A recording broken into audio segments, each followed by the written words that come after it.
lui propose le job et il me dit « Moi, je viens tout de suite, mais je suis esclave aux Maldives. » Ah, il faut m'envoyer de l'argent pour que je puisse récupérer mon passeport qu'on m'a pris. On m'amène tous les soirs dans une île dortoir, c'est compliqué.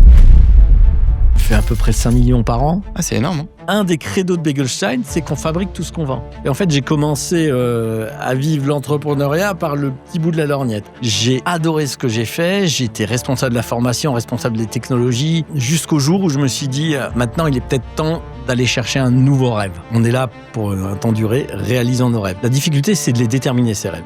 Et ça a été aussi une désillusion quelque part, avec des gens dont l'honnêteté était à discuter. Tu penses qu'aujourd'hui, le foot, c'est plus du sport ou c'est plus du business? On s'est dit, on veut pas que remplir le ventre de nos clients. On veut qu'il se passe quelque chose dans leur cervelle. C'est hyper prétentieux. Bonjour Thierry Veil. Bonjour. Merci beaucoup d'avoir accepté mon invitation. Je suis très content de t'avoir aujourd'hui. On a été mis en relation par Adrien Toiti, qui est passé également sur ce podcast et avec qui on a tourné un super épisode. Un mec fascinant. Un mec fascinant, c'est sûr, avec beaucoup de charisme et beaucoup de punchline aussi. Mais d'après ce que j'ai compris, tu peux aussi sortir de bonnes punchlines et avoir aussi un air très décalé. Thierry, est-ce que maintenant qu'on est là ensemble et qu'on se parle, tu peux te présenter un peu plus précisément à nos auditeurs? Thierry Veil, je suis un paysan alsacien, donc je viens de Strasbourg et je suis monté à la capitale à Paris. Je peux même te prendre l'accent si tu veux. J'ai grand de Strasbourg, de l'Est. L'accent, oui. Il y a un sacré accent alsacien, hein, si on veut. Et donc, moi, j'ai fait des études classiques, école de commerce, expertise comptable, et j'avais un rêve qui en fait rire beaucoup parce que c'est l'opposé total du glamour. J'avais un rêve quand j'étais en école de commerce, je voulais travailler dans l'audit financier, ce qui est quand même pathétique au niveau du rêve, mais ça me fascinait de comprendre les rouages d'organisation financière des entreprises, d'être toutes les semaines dans une autre boîte, d'être avec un parcours très méthodologique, avec des clones de moi, puisqu'il y a que des gens qui sortent d'école de commerce qui me ressemblent. C'est à la fois rassurant et excitant, et je voulais faire ça. Et donc, j'ai commencé ma carrière professionnelle le 1er octobre 1990 chez Pricewaterhouse. Alors aujourd'hui, on dit un des Big Four. À l'époque, c'était un des Big Eight. Ok. Et j'ai adoré. J'ai vraiment adoré. J'étais le bon petit soldat. Je venais au bureau le samedi au cas où quelqu'un aurait quelque chose à me faire faire. J'étais ultra flexible, ce qui m'a permis de répondre à des demandes comme on ouvre un bureau à Nouméa, est-ce que tu veux partir? Je sais pas où c'est, mais oui. C'est quand? C'est demain? C'est combien de temps? Entre 2 semaines et 2 ans. Et je suis parti à Nouméa. Du jour au lendemain. Je suis parti du jour au lendemain. J'ai ouvert un bureau à Nouméa. J'ai aussi travaillé à Palo Alto en 96 et 97, à une époque où quelqu'un est venu me dire un jour, tiens, il faudrait que tu regardes ça va changer ta vie, ça s'appelle Internet, et qui avait été conçu à 500 mètres de là où j'étais. Donc ouais, j'ai vécu des belles choses. J'ai pas fait que de l'audit, mais dans un cabinet d'audit, et c'était un super rêve. Tu parles de l'audit et tu parlais de ton rêve et tu m'en avais parlé quand on s'est rencontrés la première fois et qu'on s'est appelé par téléphone. Tu as été hyper réactif dans la manière dont je t'ai contacté. Tu m'as répondu du tac au tac. Et tu m'as dit, Pierre, en te racontant mon histoire, parce que pour les gens qui nous écoutent, je raconte un petit peu mon histoire et ce pourquoi j'ai créé ce podcast, parce que c'est toujours important que les gens aient la jeunesse, je dirais, du projet, et ce qui anime un projet, c'est aussi l'histoire qu'il y a derrière. Thierry, toi, quand je t'ai parlé un petit peu de mon background, je t'ai dit que je travaillais dans un fonds corporate, que j'avais eu des difficultés à rentrer dans ce milieu-là parce que mon école n'était pas target et pas forcément très appréciée de tous les fonds de l'écosystème parisien et français de manière générale. Et toi, tu m'as dit, j'ai une histoire qui est un petit peu similaire, ouais. Et j'ai galéré à rentrer dans ces Big Four. Là, tu dis que tu étais hyper content d'avoir vécu cette trajectoire-là, mais au début, tu as un peu galéré. Ouais, il faut se remettre en perspective. J'ai fait une école qui est une toute petite école qui s'appelle l'ICS et qui est pas du tout dans les grilles de rentrée classique des Big Four, qui sont les 3 parisiennes. Aujourd'hui, c'est un peu élargi. Mais c'était mon rêve. Et je me suis battu. Alors, j'ai fait des stages d'audit aux États-Unis avant. Je me suis construit un CV. Et puis, j'ai frappé à la porte de tous les Big Eight. Je me suis pris râteau sur râteau. Et à Strasbourg, chez Pricewaterhouse, ils m'ont dit on cherche peut-être un 5e, on en a déjà embauché 4, mais c'est pas sûr. J'ai dit mais moi, je suis votre homme. Et ils m'ont dit ok, mais c'est à la moitié du salaire des autres parce que tu viens d'une petite école. Et ça représentait quoi En euros? Ouais, tu te rappelles? Ah ouais, je me rappelle. C'était 1800 francs, ça fait 400 €, même pas 300 €. Ok. Même pas. Ok. C'était rien. Ouais, c'était rien du tout. Mais un rêve, ça n'a pas de prix. Ok. Donc moi, mais big go, Ouais. on y va. Et j'ai été pris, j'ai grimpé les échelons progressivement, j'ai assez vite rattrapé les écarts. Et j'ai grandi dans ce milieu, encore une fois, très structuré, hein, c'est up or out. Soit tu progresses, soit tu sors. J'ai adoré ce que j'ai fait. J'ai été responsable de la formation, responsable des technologies. J'ai vécu une histoire incroyable. Et j'étais, encore une fois, j'étais à l'antipode de l'entrepreneuriat. J'étais le super salarié. Ok. Et j'aurais pu me faire tatouer PW sur l'épaule tellement j'étais corporate. Ok. Et j'ai grandi là-dedans jusqu'au jour où je me suis dit, maintenant, il est peut-être temps d'aller chercher un nouveau rêve. Ouais. Et c'est comme ça que tu as continué ta carrière. Quand je te vois, pourtant, tous les échanges qu'on a eus, tu as une sacrée personnalité, quand on te rend compte, hyper marrante. On a l'impression que tu es tout le temps assez joyeux et que tout le temps sur un ton blagueur. Et pourtant, j'ai l'impression que c'est l'inverse de ce que peut rechercher un cabinet de conseil, d'audit, où il faut de la rigueur très appliquée. Est-ce que tu as une partie qui est très droite, très rigide, et à côté, dès que tu as des petits moments de pause, tu exploses intérieurement et extérieurement? Comment tu joues ces deux parallèles? C'est vachement intéressant ce que tu dis. Excellente question. C'est pas deux parties, c'est vraiment un tout. Moi, quand j'étais en école de commerce, tout le monde me disait, mais avec ta nature et la manière dont tu vis les choses, faut que tu fonces en marketing et en communication. Je dis, mais j'ai des choses assez intuitives qui viennent. Moi, je préfère apprendre la technique comptable financière qui est pas intuitive. Et j'étais plutôt bon en maths et j'ai toujours adoré cet aspect rigueur. Mais je me définis vraiment comme un mélange des deux. C'est intégré. Et dans mon duo avec Gilles, qui est mon associé, sans lequel Begelstein n'existerait pas, on est ultra complémentaires. Et moi, j'ai une partie rigueur, chiffres, lui, une partie créative, développement. Mais lui, c'est aussi être rigoureux et je sais aussi être créatif. C'est ce yin et ce yang. Une bonne alchimie. Ouais. Ok, très intéressant. Non, mais je te posais cette question parce que c'est une des premières choses qui m'est venue à l'esprit. Tu me parlais d'un peu des deux personnalités et je voulais savoir un petit peu ce qui animait. Et en fait, c'est ce qui va faire aussi Begelstein, dont on évoquera énormément de choses, la manière dont ça s'est construit, la manière dont vous avez communiqué très vite. La question que j'ai envie de te poser, c'est après ce conseil-là, pour faire un petit saut dans le futur, tu vas passer dans le sport business. Alors, tu m'excuseras du terme, mais concrètement, c'est le sport business. Tu parlais de ta région natale, tu parlais de Strasbourg. Qu'est-ce qui va te faire passer du conseil, du Big Four ou du Big Eight, comme tu disais, au sport et au club de Strasbourg? Je pense, et j'arrête pas de répéter ça à mes gosses, on a une seule obligation sur cette planète, c'est de réaliser ses rêves. Ouais. On est là pour un temps duré, réalisons nos rêves. La difficulté, c'est de les déterminer, ces rêves. Moi, j'ai déterminé mon premier rêve qui était l'audit, et au bout d'un moment, je me suis dit, il me faut un deuxième rêve. Il me faut un nouveau rêve. Et je suis fan depuis tout jeune du Racing Club de Strasbourg, qui est mon club de prédilection, mon club de cœur. Quand j'habitais à San Francisco, il n'y avait pas encore Internet, je me faisais envoyer les journaux pour les suivre. Et un jour est arrivée une petite annonce, quand j'étais aux États-Unis, qui disait club de foot à Strasbourg cherche un directeur financier. Et je le fais court, mais j'ai passé 9 entretiens. C'est beaucoup. C'est beaucoup. Et je me suis retrouvé à une époque où le club, tu parlais de sport business, et d'une manière générale, je l'ai découvert, le football était encore très amateur dans un professionnalisme. Et j'arrive au Racing Club de Strasbourg en tant que directeur administratif et financier au départ, pour après devenir directeur général chargé des affaires non sportives. Mais j'arrive en tant que DAF et je me pince tous les matins. Les mecs avec qui je bosse, c'est ceux que j'avais en poster dans ma chambre un petit peu avant.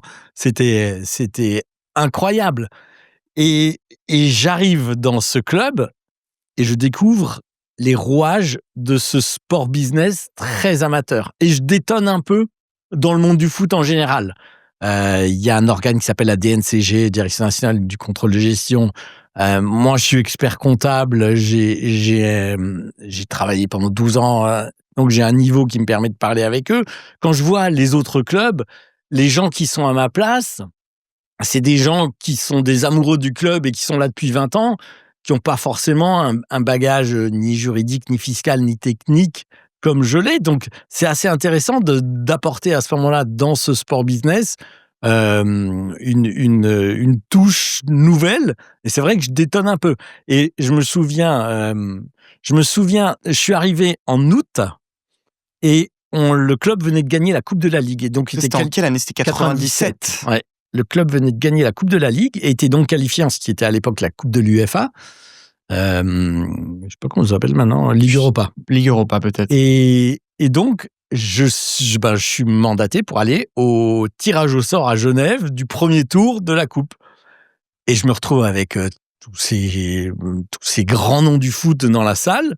Et on tombe contre les Glasgow Rangers, qui est un grand club mythique écossais. Et je vais saluer mon homonyme des Glasgow Rangers en me présentant, en disant, voilà, on va se parler.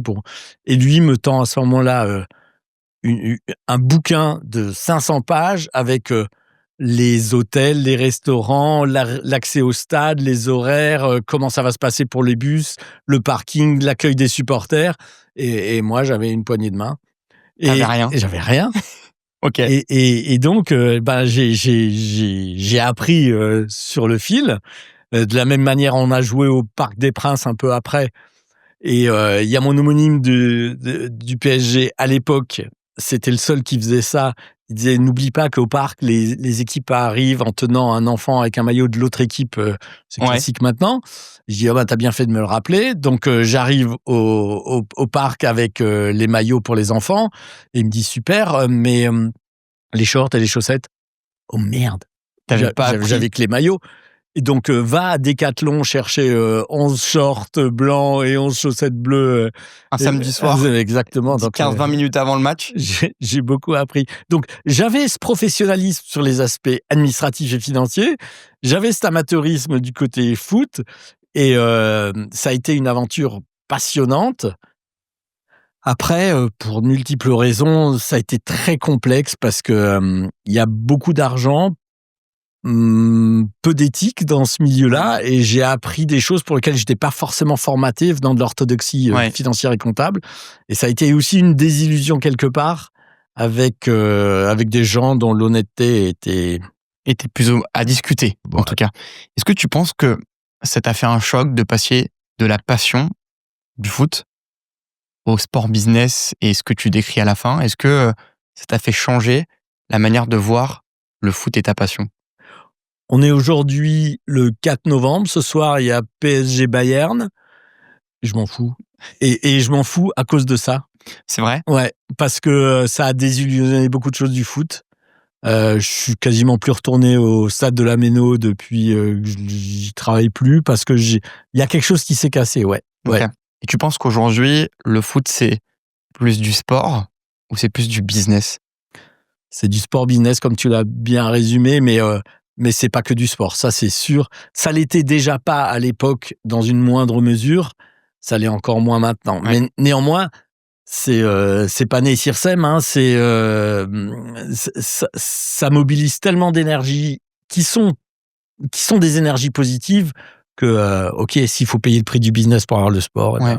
C'est une bonne chose. Non, mais je te comprends parce que moi-même, j'ai grandi à proximité d'une ville de basket, Chalon-sur-Saône, et on en parlait juste avant off, l'Élan Chalon, sur lequel on vous a sorti en finale en 2017.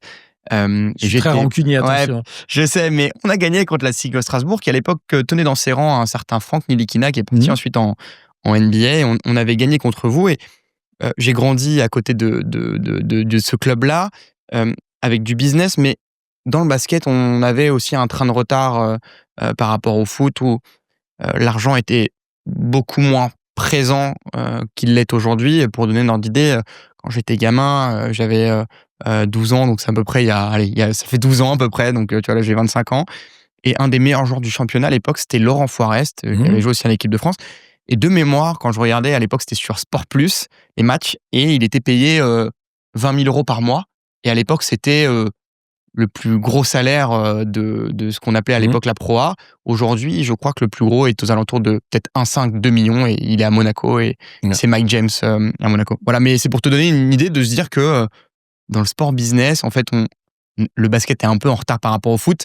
Et donc, j'imagine que toi, les montants que je t'évoque là étaient beaucoup plus élevés, toi, à l'époque. Bon, alors ça date, donc il y a des échelles de valeur qui sont différentes. Mais, et je donnerai pas de nom, mais j'ai des joueurs qui gagnaient des sommes juste incroyables, mais qui, le 15 du mois, venaient me demander des avances. Ok, d'accord. C'est très complexe. Et les jeunes footballeurs ont quitté leur famille très tôt. Ils se retrouvent très vite très riches.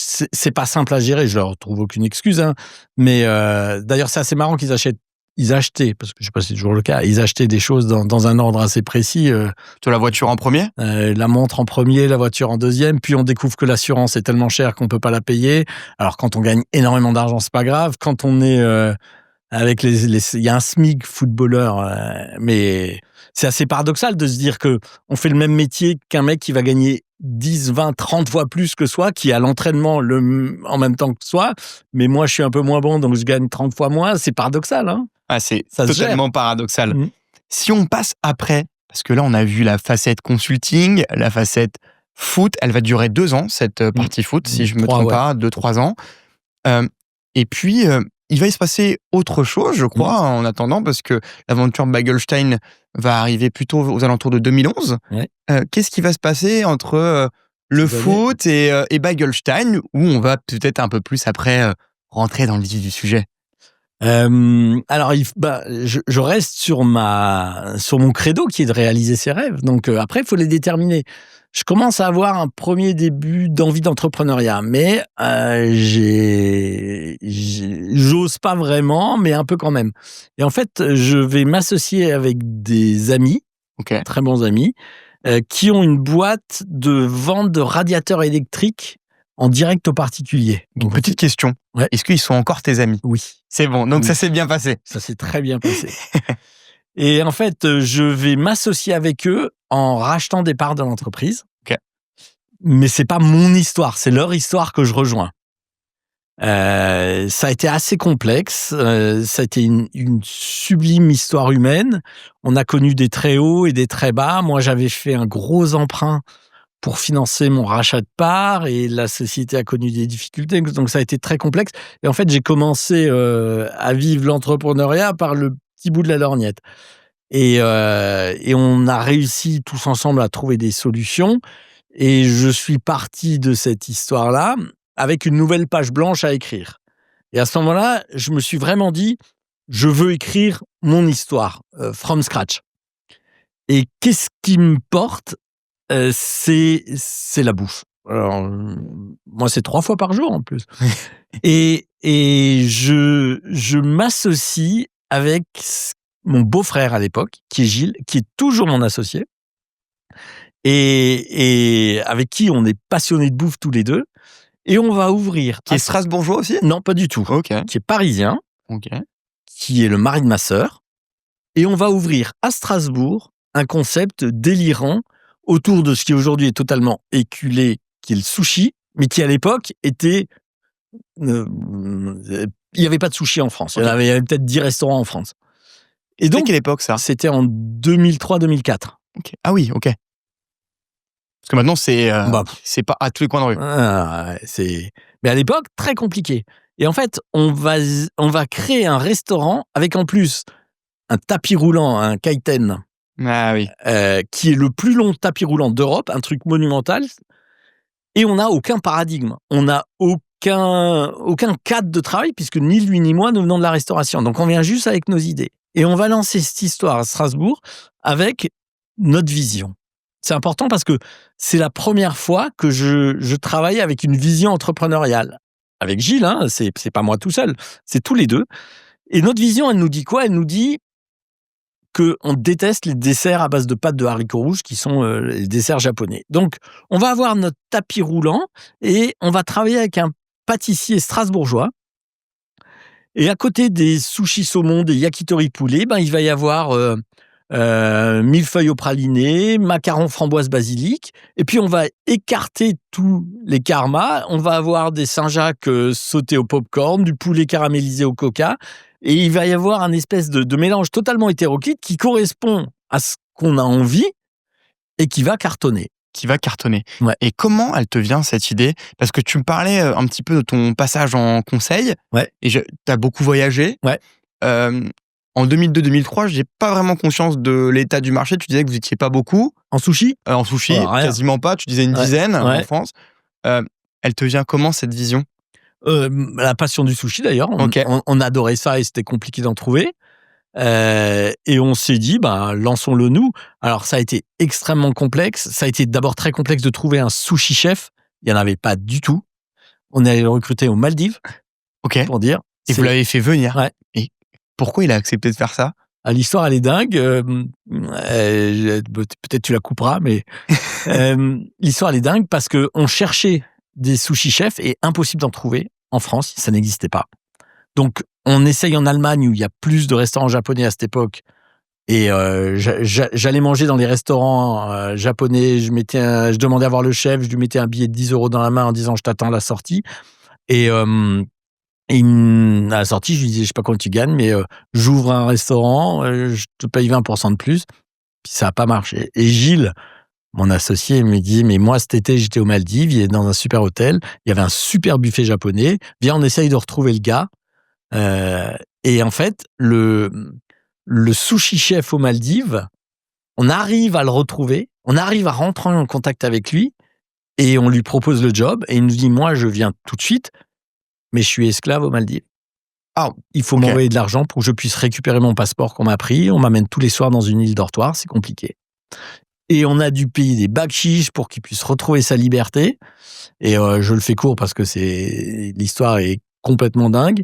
Mais on a vu un homme qui a pu venir en France, qui est arrivé pour ouvrir avec nous le restaurant, qui était philippin, qui avait une femme et 3 enfants aux Philippines qu'il n'avait pas vu depuis 6 ans et à qui on a permis de vivre une totale autre vie. Ses enfants ont pu faire des études, sa femme a pu se faire opérer d'une greffe de rein. Ça a été une vraie aventure humaine. Ok. Et qu'est-ce qui devient cette personne-là? Alors, il est resté longtemps avec nous et il est retourné travailler aux Philippines quand on a vendu le restaurant japonais. C'est une belle histoire. Ouais. Je m'attendais pas à ce qu'on parle de ça aujourd'hui, mais c'est toujours la grande surprise. Et souvent, dans l'entrepreneuriat, il y a aussi des belles histoires et des histoires. Ce ne sont que des belles histoires humaines. Belles histoires humaines. Et ça, c'est vraiment vrai.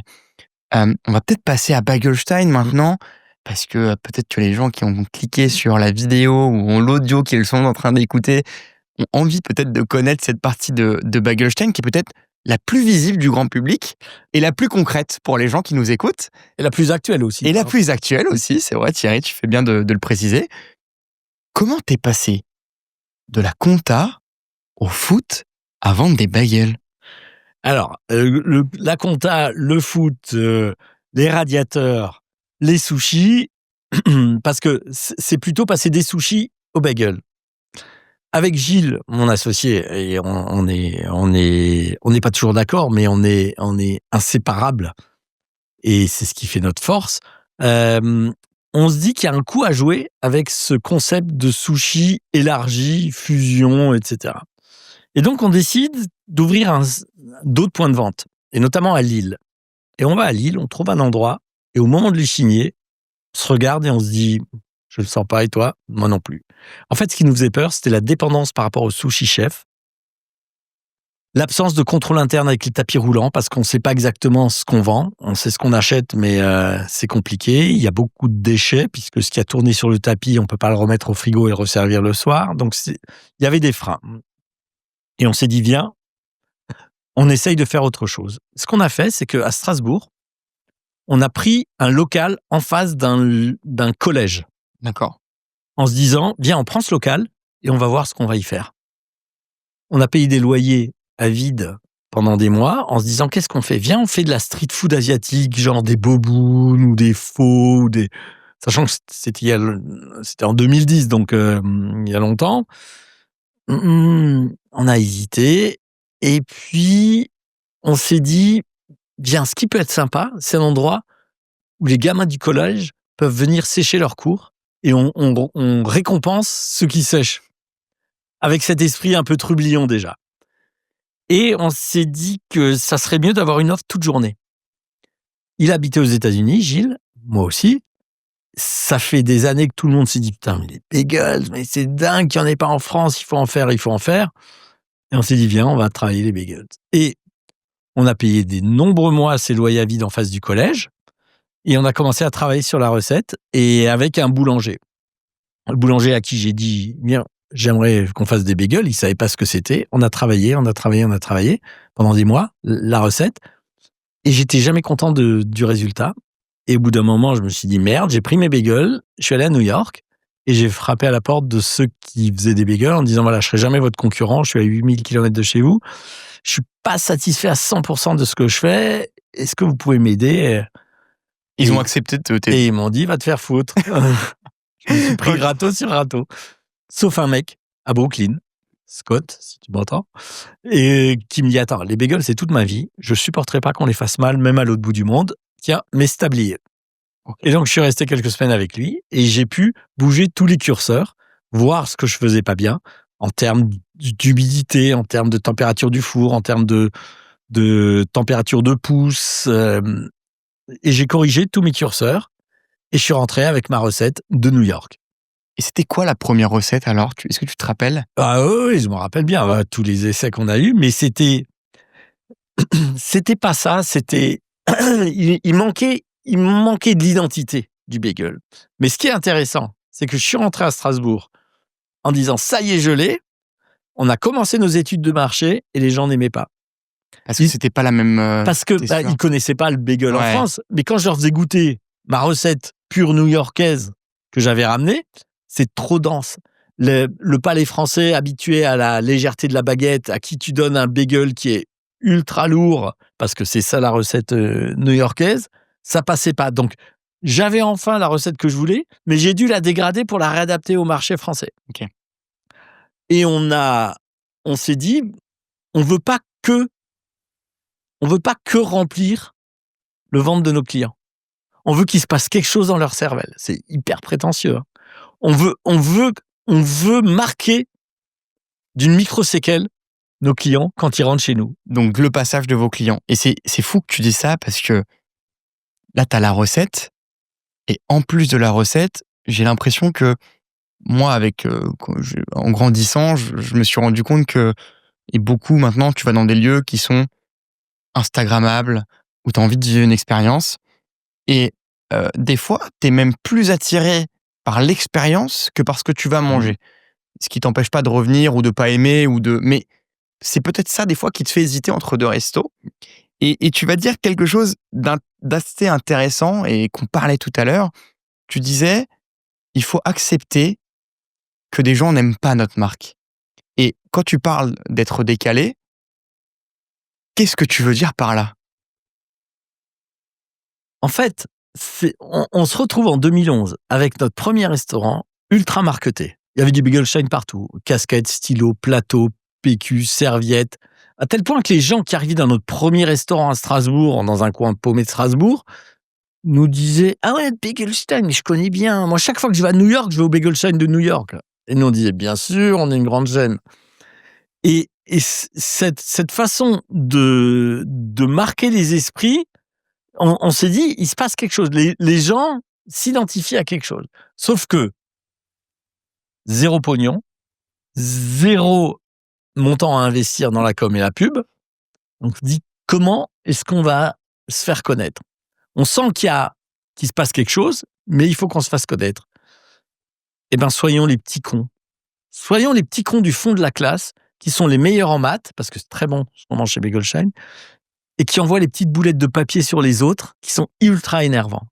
Ça, c'était la ligne directrice, la ligne de communication que vous avez adoptée. Ouais. Quand tu me parles de ça, ça me fait aussi penser un peu nouvelle génération, mais à Burger King, qui ont été très forts aussi, je trouve, d'une certaine mesure en com. Dès le début, dès qu'ils avaient commencé à prendre possession d'un lieu où le lieu n'était pas encore fait, des phrases chocs, très relayées aussi sur les réseaux. Toi, c'est ton esprit décalé avec ton associé où tu vas te dire, il y a ce il y a cet esprit qu'on doit avoir et peu importe si on plaît pas à certains, mais on va créer une vraie identité et les gens qui vont venir chez nous et qui vont kiffer cette identité, ça va être les vrais ambassadeurs de notre marque ou c'était pas du tout le constat que tu voulais et ce que tu voulais amener à ta marque? Ah non, c'est tout à fait ça. Quand on a une urne funéraire dans nos restaurants où c'est marqué ici reposent les cendres de notre client le plus difficile, et que j'ai quelqu'un qui vient me voir et qui me dit mais comment vous osez, mon père est mort, il est dans la même urne chez moi, c'est dégueulasse ce que vous faites. Et je lui dis, je suis sincèrement et vraiment, je suis désolé pour votre papa, mais je vais pas enlever mon urne. Et je comprends que vous vouliez plus revenir, mais il y a des gens qui viennent, que ça fait marrer, qui vont revenir et qui se sentent bien avec cet esprit de trublion. Et c'est ça que j'ai à leur apporter et c'est ça que je veux faire. Je veux pas que que remplir le ventre de mes clients. C'est très important parce que, et encore, le ton a changé, on y reviendra peut-être, mais au départ, c'est... Tu parlais d'ouverture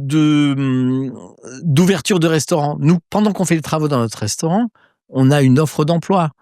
Bac+7 exigé, vous travaillez pour un con, vous porterez des charges lourdes toute la journée, 0 jour de congé, on vous parlera mal, déposez votre CV.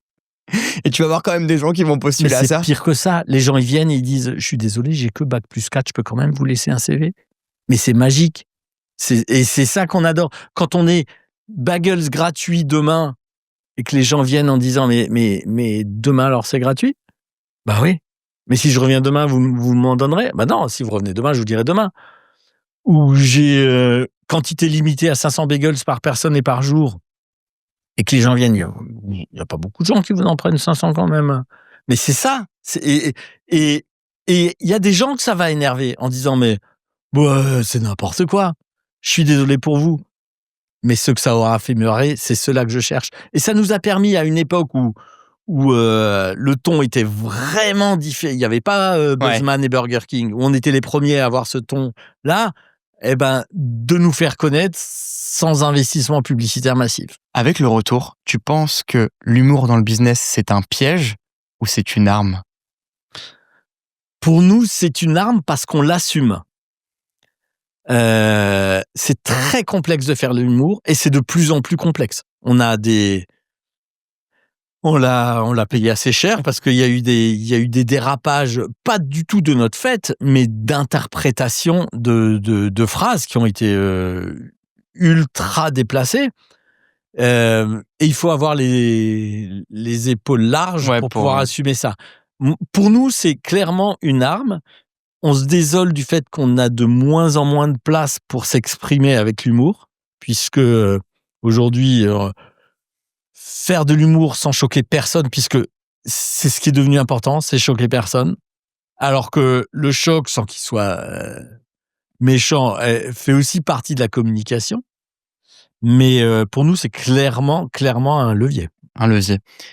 Tu parlais un petit peu d'évolution de l'humour, de la manière dont on peut communiquer, de ce qu'on a le droit. On est dans une société où on a pas mal de choses qui se passent sur la manière dont on peut communiquer, la manière dont la communication est perçue. On voit même des fois des boîtes qui, je pense, n'ont pas forcément vu le piège de la manière dont elles communiquaient et se retrouvent à devoir gérer de la communication de crise alors qu'elles n'avaient pas du tout anticipé la situation et qu'elles se sont pas rendues compte parce que tu parlais de perception, la manière dont les gens voient la communication d'une entreprise, la communication aussi personnelle d'un dirigeant d'une entreprise. Quels sont les grands enseignements, en tout cas, que tu as tirés et tu t'es dit, aujourd'hui, ce qu'on faisait avant, en 2011-2012, on peut plus le faire, mais malgré tout, ça reste notre identité, ça reste notre marque. C'est ce qui a fait notre force, nos faiblesses, mais ce qui nous a permis d'exister. Comment tu le verrais et qu'est-ce que tu as changé? Ou pas, d'ailleurs? Ah, si, on a dû changer parce que le monde nous l'a imposé. Je peux te donner des exemples. Pendant longtemps, sur nos façades était écrit « Free Wi-Fi pour les filles ». Ce qui est... C'est de l'absurde avec un A majuscule. Ça n'a aucun sens. Mais on s'est retrouvé avec des procès par des associations féministes qui nous disaient mais c'est sexiste. Et encore une fois, je veux prendre le parti de rien du tout parce que je veux pas avoir plus d'ennuis, mais quand j'ai une plaque humoristique qui dit la cravate indique la direction du cerveau de l'homme, la personne vient me dire quoi que ce soit. Et donc, on a changé notre free Wi-Fi pour les filles avec free Wi-Fi pour les petits en référence aux enfants, ce qui est tout aussi absurde. Mais on a eu des associations de personnes de petite taille qui nous ont poursuivis. Donc, quand on a les murs qui se resserrent, la tendance, c'est de se dire, on fait plus rien. Nous, on sait pas plus rien faire. On sait pas et on saura jamais parce que c'est notre ADN. Mais on est obligé d'être plus prudent et d'avoir une vision 360 de qui peut être potentiellement blessé par ce qu'on va dire avant de le dire, ce qui était moins le cas avant. Ouais, et c'est ça un peu le changement de paradigme que tu as eu. C'est très intéressant que tu dis ça parce que c'est vrai que l'image, je dirais, de la communication comme la tienne sur ce podcast-là, on n'en a jamais vraiment parlé. Je reçois beaucoup de gens comme Adrien qui parlaient de fintech. Il y a des enjeux d'image plutôt réputationnels aussi, mais de confiance, qui est aussi un autre enjeu, celui que les clients reconnaissent entre guillemets notre solidité financière ou la plus-value qu'on peut leur apporter dans les projets qu'on a. C'est aussi ça un petit peu ce qui se passe dans l'écosystème tech. Mais toi, dans ton secteur de la restauration, tu as d'autres enjeux qui sont totalement différents. Et donc, hyper intéressant que tu puisses partager ces constats-là. L'autre changement que tu vas avoir chez toi, donc on a parlé de la com, mais c'est le fait de passer en masse, je dirais, ou de développer ton activité. Tu vas passer par la franchise, un concept qu'on n'a pas du tout non plus abordé dans ce podcast-là, et qui est aussi un enjeu ou quelque chose de très important dans le passage à l'échelle, parce que c'est coûteux, je dirais, d'ouvrir et de développer ce genre de business si on veut l'amener at scale, quoi, en croissance. Pourquoi tu vas prendre ce parti pris-là de franchiser? Quels sont les indicateurs clés qui t'ont poussé à le faire? Et la deuxième question, c'est, une fois que tu as eu ce parti pris-là, qu'est-ce qui a été le plus difficile à mettre en place? C'est une question très intéressante et la communication a des impacts sur la franchise aussi. En fait, on a démarré, Gilles et moi, avec peu de moyens et on a vu qu'il y avait tout de suite une mayonnaise qui prenait. C'était à Strasbourg. On a vu un engouement. En plus, Strasbourg, ville européenne, puisque Parlement européen et Conseil de l'Europe, on se retrouve avec des gens qui viennent dire « c'est génial, moi je veux ouvrir la même chose à Lisbonne, à Dublin, à Rome, etc. » Et donc, on se dit « mais nous, on n'a pas les moyens d'aller ouvrir dans ces pays-là. » Donc, on réfléchit et on se dit que si on veut aller vite, puisqu'on est à ce moment-là primo-accédant sur le marché du bagel, il faut qu'on accepte que d'autres portent notre marque et en financent la croissance. Et on va travailler avec un avocat qui va nous construire notre modèle de franchise. La franchise, c'est extrêmement complexe et il faut surtout pas oublier que mes franchisés sont tous des entrepreneurs. Sont des gens qui prennent des risques, sont des gens qui mettent leurs économies sur la table et qui vont s'adosser à une marque pour réaliser un rêve entrepreneurial. C'est tout sauf anodin pour eux. Mais c'est tout sauf anodin pour moi aussi. Pourquoi ? Parce que moi, j'ai deux choses dans la vie. J'ai ma femme et mes gosses, et j'ai la marque que j'ai créée avec Gilles. Et je vais confier mon bébé à quelqu'un que je connais pas. Et quand on y pense, c'est vertigineux. Dire que je vais permettre à quelqu'un que je connais à peine de porter ma marque au-dessus de sa tête. Donc, c'est extrêmement complexe. C'est la première barrière, c'est une barrière psychologique. Ah, tout à fait. C'est une barrière de fit, de motivation. Et souvent, on me demande, est-ce que vous réussissez à modéliser le fait d'accepter ou de ne pas accepter une demande de franchise? Non. Ça fait 15 ans que je fais ça. Et il n'y a pas de recette qui me dit ça c'est lui ou ça c'est non. Pire encore, j'ai beaucoup de mal à déléguer et à dire c'est toi qui acceptes désormais pour mon compte les franchises. Non, et Gilles, c'est pareil, hein, c'est Gilles et moi qui déterminons ça. Parce que tu penses que cette prise de décision-là, quand tu as porté un projet, tu as créé les recettes, tu as créé le premier établissement, tu as réfléchi sur la com, et en fait, tu incarnes en quelque sorte ta marque et ce que tu as créé, et tu penses que globalement, quand tu as fondé ce cocon-là, cette manière de penser, cette manière de diriger ce groupe-là, cette prise de décision de franchisé, tu peux pas la déléguer pour ces raisons, et tu penses que c'est impossible. Dans le choix du franchisé ou dans de l'acceptation dans le réseau du franchisé, c'est compliqué.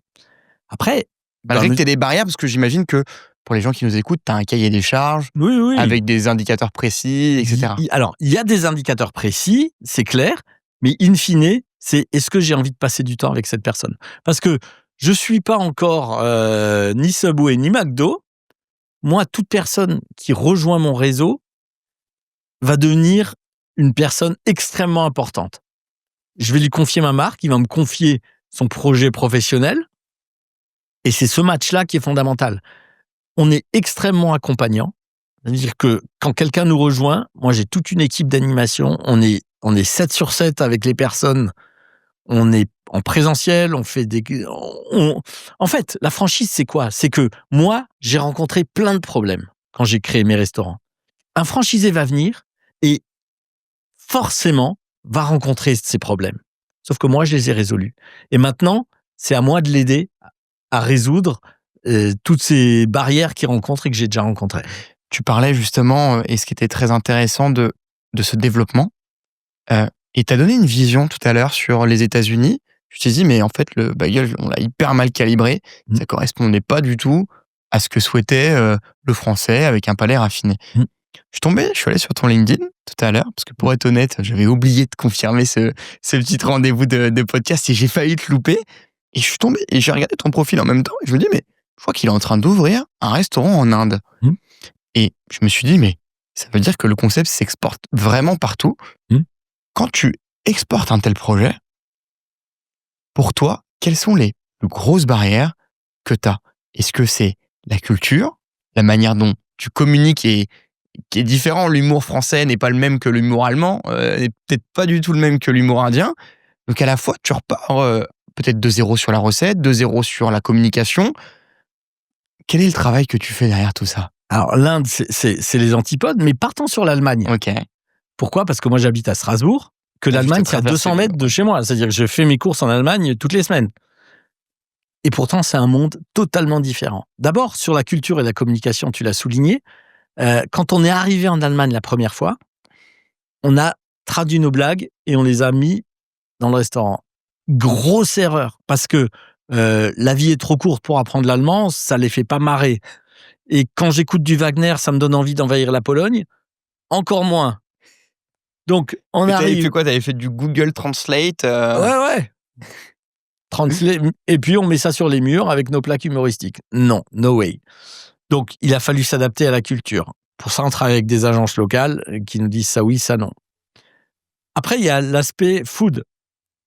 Et on découvre qu'en Allemagne, toute la partie sucrée, qui chez nous est très importante, tout ce qui est cookies, muffins, cheesecake, crumbles, cakes, en fait, ils en consomment beaucoup moins. Par contre, ils mangent beaucoup plus de bagels. Ouais. Et ils vont en manger le matin au petit-déj, ils vont en manger à 11h, ils vont en manger à 14h, ils vont en manger à 17h, mais plus petits en taille. Ah, ça, tu vois, je savais pas. Et moins cher. Et donc, on va s'adapter et développer, alors que nos bagels en France font entre 120 et 130 grammes, on va développer une gamme à 80-90 grammes pour répondre à la demande allemande. Quand on arrive en Belgique, alors ça date un peu, c'était en 2016, c'était impossible de ne pas avoir d'offre vegan. Il fallait une offre vegan, ce qui n'était pas le cas en France, qu'on n'avait pas. On a développé l'offre vegan pour Bruxelles, qu'on a importé ensuite en France et qui a représenté 15% de nos ventes. Donc, oui, il y a une adaptation. Alors, on a la chance d'avoir une vraie flexibilité. D'abord, pour nos recettes, puisqu'on a une équipe R&D et que on sait internalisé ou tu oui, internalisé. On a toute une équipe qui passe son temps à créer de nouvelles recettes et à s'adapter. C'est ainsi qu'on a pu lancer en 2024 une révolution chez nous qui, en fait, est une évolution pour le client final, mais qui, de notre fait de l'intérieur et pour tout mon réseau de franchisés, a été une révolution. L'histoire est assez intéressante. En 2023, je tombe sur le menu board du premier jour, du 4 janvier 2011, du premier matin du premier Begelstein. Et je vois que 12 ans après, en 2023, il y a les mêmes 9 recettes qui n'ont pas bougé d'un iota, avec les mêmes ingrédients. Sauf que ce qui coûte 7,50 aujourd'hui coûtait 3,50 à l'époque. Tu veux dire en coût de production? Non, en prix de vente, pour le client. Ok. Et je me dis, jusqu'à quand un client final va accepter une telle élasticité qui est due par plein de choses, inflation, etc. Mais au bout d'un moment, pour le même produit, et il faut qu'on révise tout ça. Et on va travailler avec mon équipe qui est formidable, dont la R&D, mais pas que, le marketing, la direction, etc. Et on va travailler et on va ouvrir 3 gammes de produits. On va avoir une gamme historique qui est nos 9 recettes historiques sur lesquelles on s'est construit. On va la réduire à 4, ce qui peut paraître anodin, mais c'était extrêmement complexe. Quand vous supprimez des recettes phares sur lesquelles vous avez grandi et que vous avez le franchisé de Clermont-Ferrand qui vous dit « Non, mais tu supprimes la mousse de thon ?» Mais à Clermont-Ferrand, on mange que de la mousse de thon. Je dis « Mais non, si je supprime, c'est que ça fait 0,2% de tes ventes. » Oui, mais ma femme, c'est celui qu'elle préfère. D'accord, ok. Donc, on va avoir cette gamme historique qu'on va conserver, mais en la réduisant.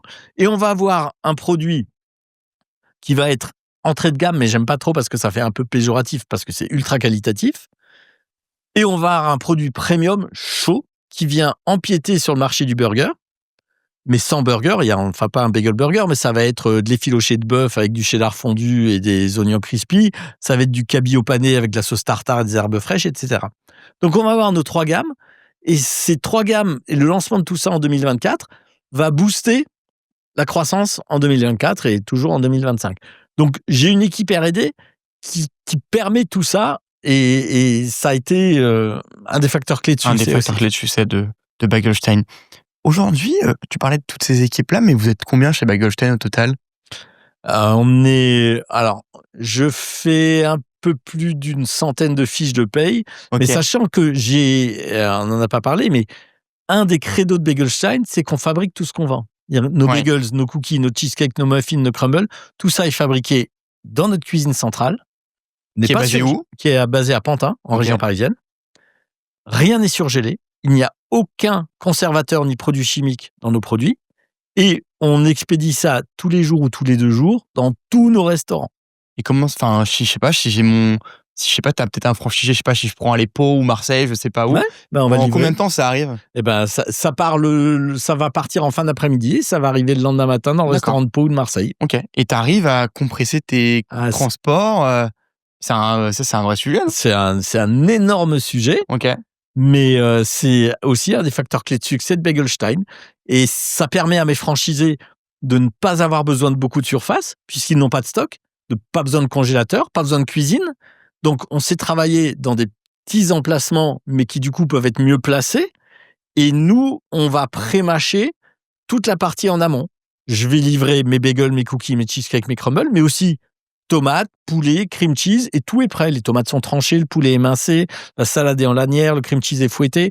Donc, pour permettre à mes franchisés de ne s'occuper que ce que j'attends d'eux, la relation client, et le travail de leur relation avec les clientèles. Ouais, donc ils n'ont pas d'excuses de ne pas être bons dans ce domaine-là. 2 petites minutes, il nous reste pour parler de tous ces sujets-là, mais moi j'avais une autre petite question un peu chiffre, c'est combien de bagels à peu près par jour ou par mois tu vends ? Est-ce que tu as une idée ou c'est compliqué de l'avoir ? On fait à peu près 5 millions par an. 5 millions par an ? Ah, c'est énorme. Hein. Ok, d'accord. Ça me donne une ordre d'idée de ce que ça représente. Et autre petite question, peut-être même la dernière que j'ai à te poser, même allez, je vais en faire 2. La première, c'est quels sont les autres pays que tu vas ouvrir ou que tu as envie d'ouvrir ? Et aussi, quelle est un peu ta vision de Bagelstein ? Parce que tu as ouvert ça en 2011, donc ça fait 14 ans, bientôt 15. Où tu as envie d'emmener cette boîte ? C'est toujours cette vision qui me porte. Et j'avoue que l'Inde ouvre beaucoup de portes. On a été choisi par eux et le développement commence assez rapidement à l'indienne, donc c'est des choses qui vont assez vite. Et ça ouvre beaucoup de portes puisque c'est un premier pas dans le marché asiatique au sens large du terme. Et j'avoue que les connexions que ça crée sont intéressantes, tant dans les pays du Golfe que plus vers la Thaïlande et Singapour. Moi, j'avoue que ouvrir dans un nouveau pays, c'est chaque fois une super fierté pour mes équipes et pour moi, et pour Gilles, évidemment, avec qui je travaille étroitement, parce que de voir que d'autres cultures peuvent s'intéresser à une marque comme la nôtre, c'est une forme de reconnaissance du fait que les 2 piliers sur lesquels on a créé cette marque, ils sont un état d'esprit décalé, 2, une qualité de nourriture. Je serais beaucoup plus riche si je surgelais tout, mais ça serait moins bon. Ces 2 piliers, on voit qu'ils plaisent à l'étranger. L'adaptation n'est pas toujours simple. Quand on va en Inde, on apprend qu'il y a des règles, que par exemple la moitié de la population ne mange pas d'œufs, donc il faut des pâtisseries eggless ou avec egg. Donc on apprend des nouvelles règles. Il faut que ce soit beaucoup plus épicé. Il faut que la moitié de la carte soit végétarienne. C'est plein de changements. C'est plein d'adaptations. Mais c'est génial. Et c'est génial de voir que ils veulent du Begelstein à leur sauce. Alors, c'est très clair. Eh ben, écoute, Thierry, il va me rester une question, et c'est même pas une question, mais tous mes invités, à la fin du podcast, ont la chance, ou en tout cas, je dirais pas la chance, mais ont le devoir de donner le mot de la fin. Donc, tu peux parler du sujet que tu veux, Thierry. C'est, entre guillemets, par rapport à tout ce que j'ai eu là depuis le début, à te guider, à te poser des questions. Peut-être toi, est-ce que tu as un sujet que tu as envie de communiquer avec tous ceux qui vont nous écouter ou nous regarder depuis maintenant 1 heure? C'est quelque chose qui est très important pour moi. C'est le fait, dans tout ce qu'on fait, de le faire à fond. Et je déteste l'eau tiède. Il faut qu'elle soit chaude ou froide. L'entrepreneuriat, c'est rien d'autre qu'une vie normale avec des amplitudes et des écarts types qui sont beaucoup plus larges, avec des super victoires et des défaites lourdes. Moi, j'ai la chance d'avoir un associé avec qui on partage tout. Et le fait de partager des défaites à 2, c'est moins lourd. Et de partager les victoires à 2, ça n'a pas de prix. Mais le plus important pour moi, c'est l'engagement. Pas l'implication. Comment tu le différencies alors? La différence entre l'implication et l'engagement, c'est l'œuf au bacon. D'accord. Dans l'œuf au bacon, la poule, elle s'implique et le cochon, il s'engage. Eh ben, merci beaucoup, Thierry, pour ce mot de la fin. Assez cherché parce que j'avais pas cette référence que tu m'as donnée là tout de suite et que tu as donnée à nos auditeurs.